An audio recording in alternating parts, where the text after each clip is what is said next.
우리 그리스도인들은 항상 두 가지의 심정을 가지고 마음을 가지고 살아가는 것 같습니다.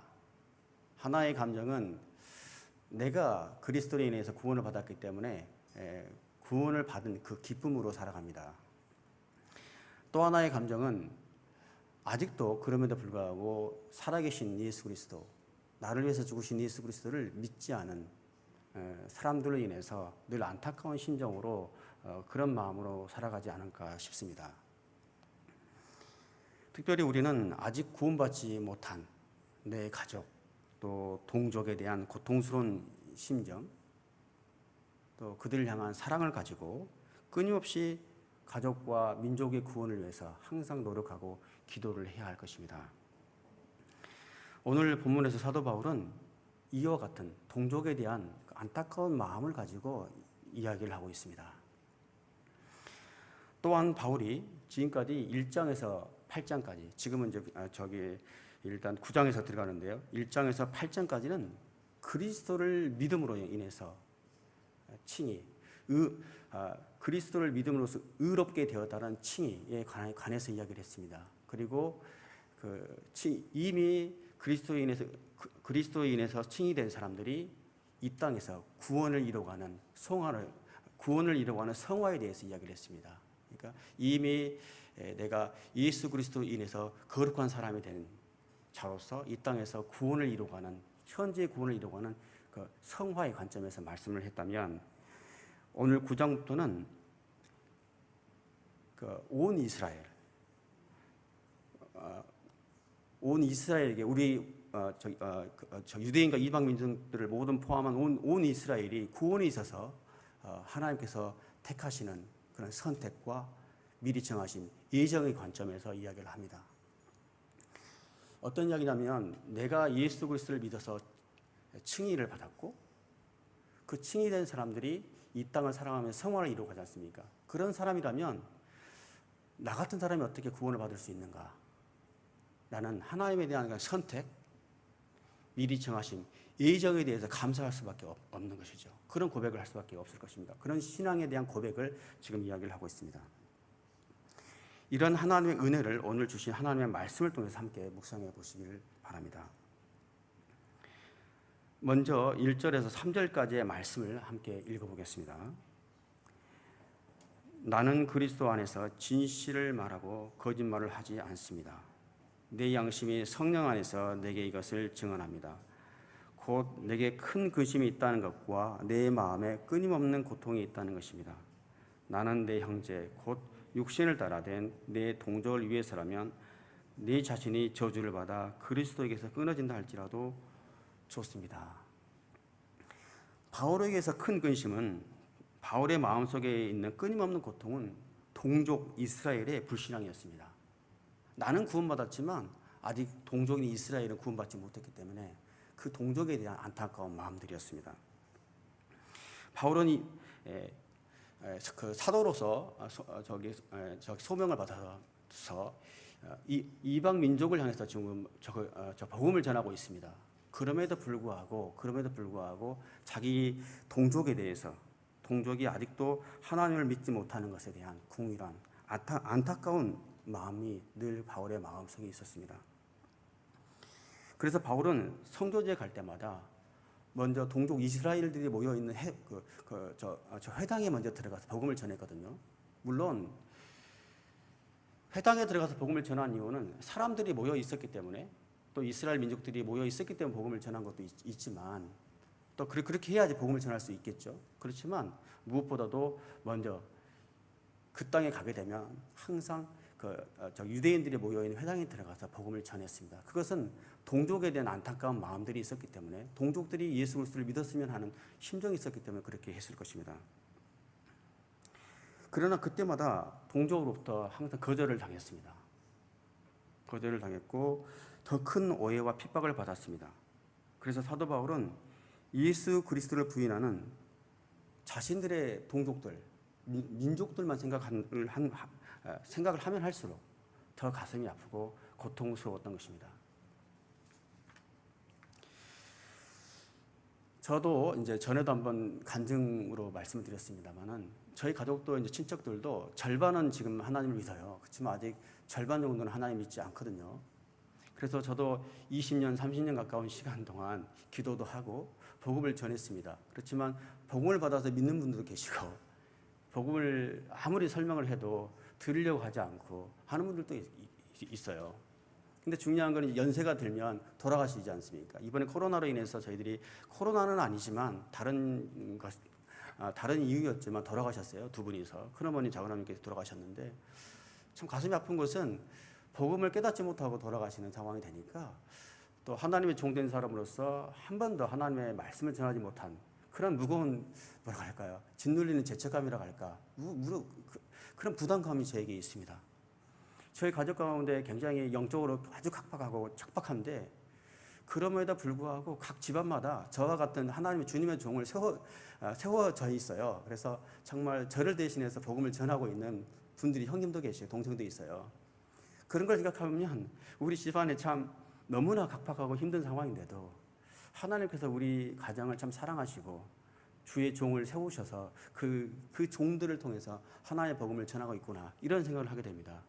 그로 인해서 한 절반 정도는 지금 예수님을 믿지만 믿지 않아요. 절반은. 그래서 늘 저도 제 가족을 생각하면 가슴이 아프고 그런 안타까운 마음들이 제 마음 가운데 있습니다.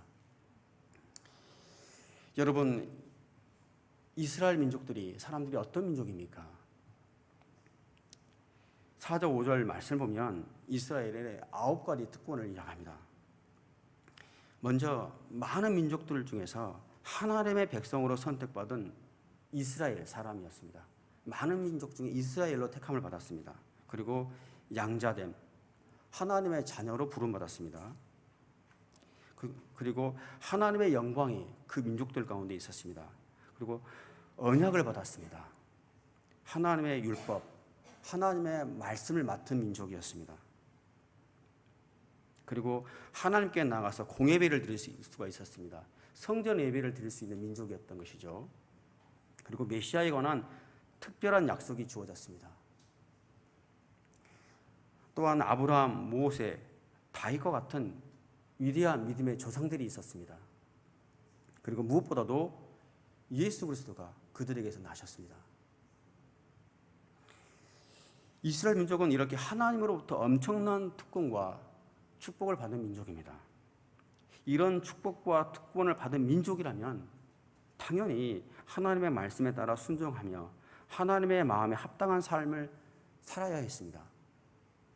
그리고 무엇보다도 예수 그리스도를 약속이 된 하나님의 아들이신 메시아로 알았어야 되고 그리고 메시아로 받아들여야 했습니다. 그게 당연한 것이죠.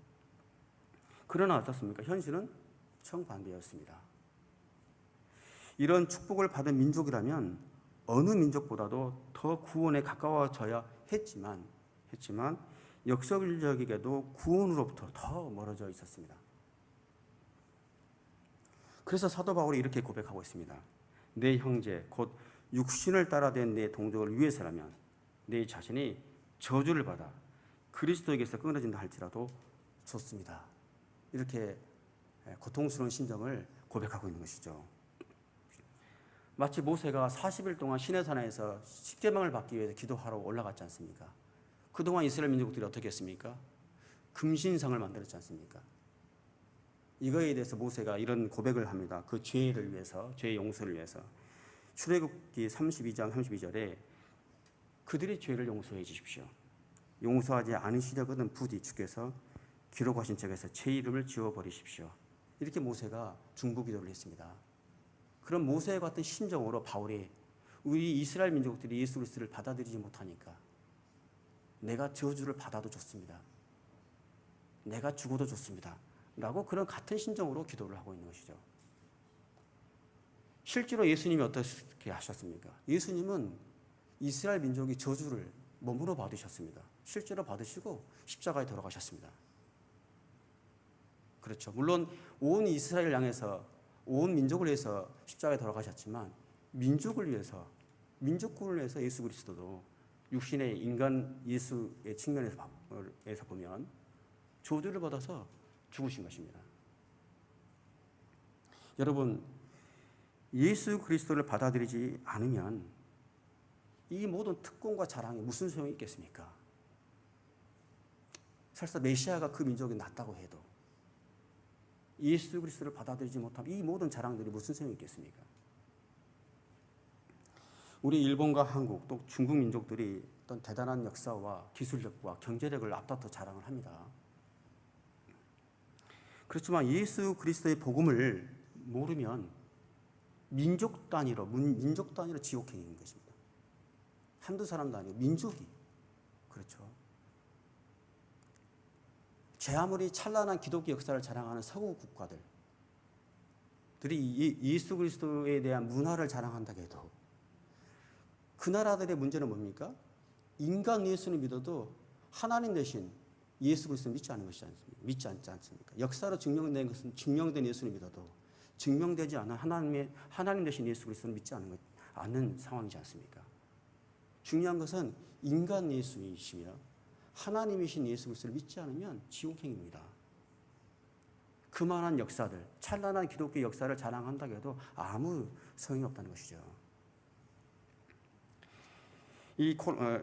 이런 코로나의 혼란 속에서도 세상 사람들은 경제 회복을 위해서 저희들도 기도를 하고 있습니다. 경제 회복을 위해서 노력합니다. 잘 사는 나라가 되기 위해서 우리는 모두가 노력하고 있습니다. 물론 회복되어야 되고 중요합니다.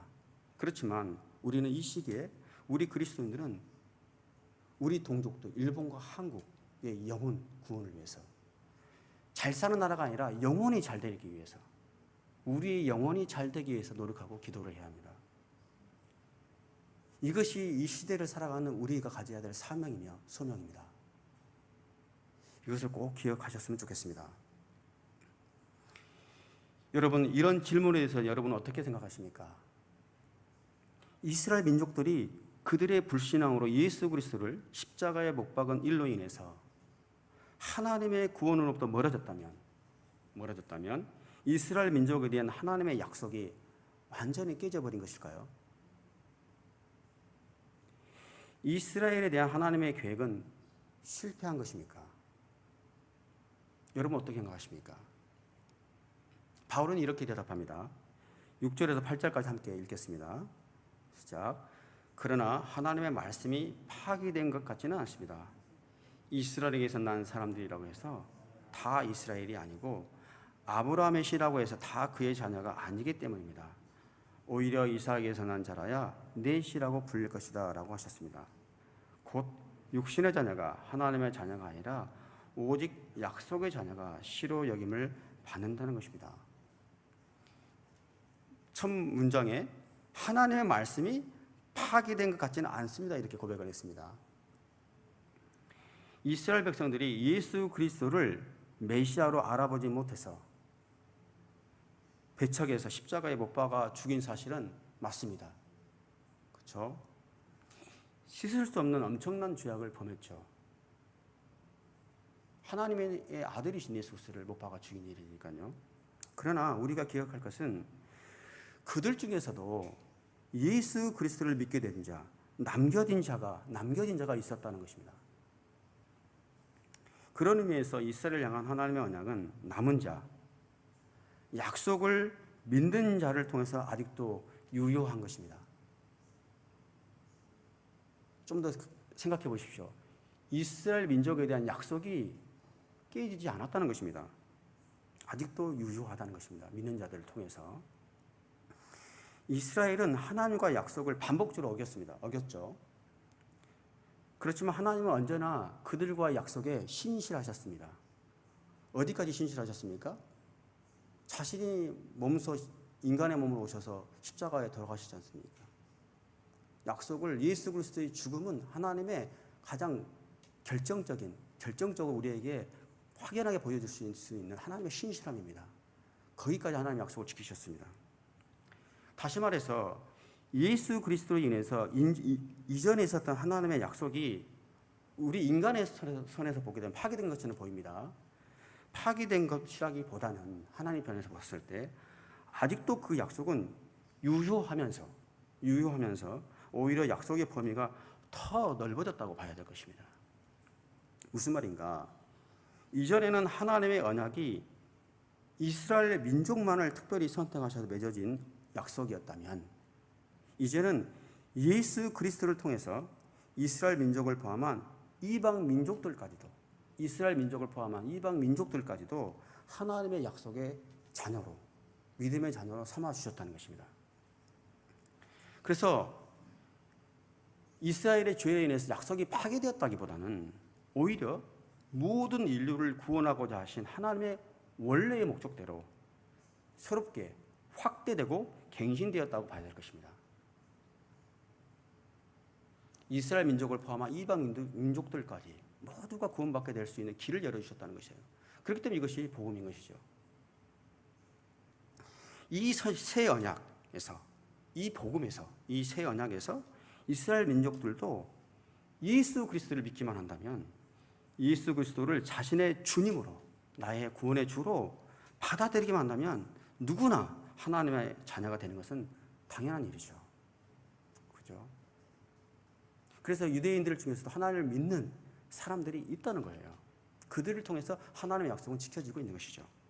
그래서 하나님의 약속에서 이스라엘 민족들이 배제된 것이 아니라 새로운 약속이 포함된 더 큰 복음의 틀, 더 큰 복음의 틀 안에 들어간 포함된 자녀들이 약속의 자녀들이 되었다는 것입니다. 이 부분을 바울이 이렇게 표현하고 있습니다. 오늘 본문에서 아브라함의 씨라고 해서 다 그의 자녀가 아니고 이삭에게서 난 자녀가 그의 자녀이다. 다시 말해서 혈통으로 난 육신의 자녀가 하나님의 자녀가 아니고 오직 약속의 자녀가 하나님의 자녀라는 것입니다. 약속의 자녀가 하나님의 자녀. 즉 믿음으로 난 자녀가 하나님의 자녀라는 것이죠. 이스마엘은 하나님의 그 인간적인 불신앙과 행위로 인해서 난 육신의 자녀라고 생각해 볼 수 있습니다. 그렇지만 이삭은 인간의 이성으로는 도저히 이해되지 않지만 100세가 되던 해에 자녀를 주시겠다고 하신 약속의 하나님을 믿고 얻은 약속의 자녀입니다. 믿음으로 난 자녀였죠. 그래서 이스라엘 백성들은 좀 착각을 했었던 부분이 뭐냐면 구약 성경에서 하나님께서는 단 한 번도 아브라함의 혈통이라고 해서 하나님의 자녀라고 한 적이 없습니다. 근데 이스라엘 민족들은 아브라함의 혈통이기 때문에 하나님의 자녀라고 생각했던 것이죠. 착각을 했던 것입니다. 그렇지만 하나님은 단 한 번도 아브라함의 혈통이라고 해서 하나님의 약속된 자녀라고 말한 적이 없습니다. 하나님은 처음부터 믿음으로 난 자녀가 하나님의 자녀라고 말씀하셨습니다. 그렇죠? 마찬가지로 여러분 예수 그리스도를 통해서 맺은 새 언약에서도 즉 복음이죠. 복음에서는 오직 믿음으로 인하여서 하나님의 자녀가 된다는 것입니다. 이 진리를 꼭 믿으시길 바랍니다. 마지막으로 10절에서 12절까지 함께 읽겠습니다. 그뿐이 아닙니다. 리브가가 또한 우리 조상 이삭 한 사람의 일에 임신했는데 그 자식들이 아직 태어나지도 않고 또 어떤 선이나 악을 행하기도 전에 택하심을 따라 되는 하나님의 뜻이 행위로 인하지 않고 오직 부르시는 분으로 인해 서게 하시려고 리브가에게 말씀하시기를 큰 자가 어린 자를 섬길 것이다 라고 하셨습니다. 무슨 말씀입니까? 구원은 하나님의 전적으로 하나님의 주권에 달려있다는 것입니다. 그렇다면 아브라함의 자녀인 이스마엘과 이삭의 경우는 아브라함의 믿음에 의해서 선택받았지 않습니까? 그렇죠? 그렇다면 약속의 자녀로 삼으신 이삭의 경우는 이미 약속의 자녀이죠. 에게서 태어난 자녀인 에서와 야곱의 경우는 어떤 기준에서 에서가 아니라 야곱이 택함을 받은 것일까요? 이스마엘과 이삭의 경우는 믿음에 의해 선택을 받았다고 생각을 한다면 이미 약속의 자녀로 선택받은 이삭의 경우는 그의 자녀들 중에서 왜 에서는 아니고 야곱이 선택을 받았는지 생각해 볼 필요가 있습니다. 이미 태어나기도 전에 선택을 받은 것이죠. 에서가 잘못해서도 아니고 야곱이 잘해서도 아닙니다. 오히려 야곱이 잘못한 일이 더 많죠. 그러나 야곱이 태어나기도 전에 야곱이 미리 예정되어서 선택받아서 하나님의 자녀로 태어났다는 것입니다. 하나님의 자녀로 선택받았다는 것입니다. 이것이 참 우리가 이해할 수 없는 하나님의 구원의 신비인 거예요. 하나님의 선택하심과 예정하심을 우리가 이해할 수가 없습니다. 하나님의 주권에 속한 일이기 때문에요. 여러분, 우리의 구원은 분명 믿음으로 구원을 받습니다. 그러나 그 이전에 우리가 알아야 할 것은 구원은 전적으로 하나님의 선택, 예정에 달려있다는 것입니다. 미리 정하심에 달려있다는 것입니다. 즉 구원은 전적으로 하나님의 주권이면서 하나님의 은혜인 것이죠. 우리가 알 수 없는, 우리가 헤아릴 수 없는 하나님의 주권에 속한 것입니다. 그렇기 때문에 우리가 믿음으로 내가 구원을 받았다고 해도 내 믿음을 자랑할 수가 없습니다. 왜냐하면 내 믿음 이전에 하나님이 선택하셨거든요. 그렇죠? 나는 지금 믿었습니다라고 들어서 믿었습니다 할 수 있지만 듣고 믿음 이전에 하나님이 미리서 나를 예정하시고 선택하셨거든요. 그래서 내 믿음을 자랑할 수도 없는 거예요. 이 믿음도 사실은 내가 가진 믿음이 아니라 하나님께 주신 선물이죠. 믿음은 선물이라고 하셨습니다. 그래서 이 믿음을 자랑할 이유도 없습니다. 오직 나를 먼저 미리 예정하시고 주권적으로 선택하신 하나님께 감사할 뿐이죠. 그리고 그 감사한 마음으로 아직 구원받지 못한 영혼들에게 그리스도의 복음을 충실히 전하는 인생을 살면 됩니다. 내가 구원받은 것에 감사하다면 그 감사함으로 복음을 전하며 사는 인생이 되면 되는 것입니다. 이 모든 것이 하나님의 은혜이기 때문입니다. 여러분, 하나님의 자녀로 선택받은 감격과 기쁨을 회복하십시오. 그 감사와 기쁨으로 때를 얻든지 못 얻든지 항상 그리스도의 복음을 힘써 전하시길 바라겠습니다.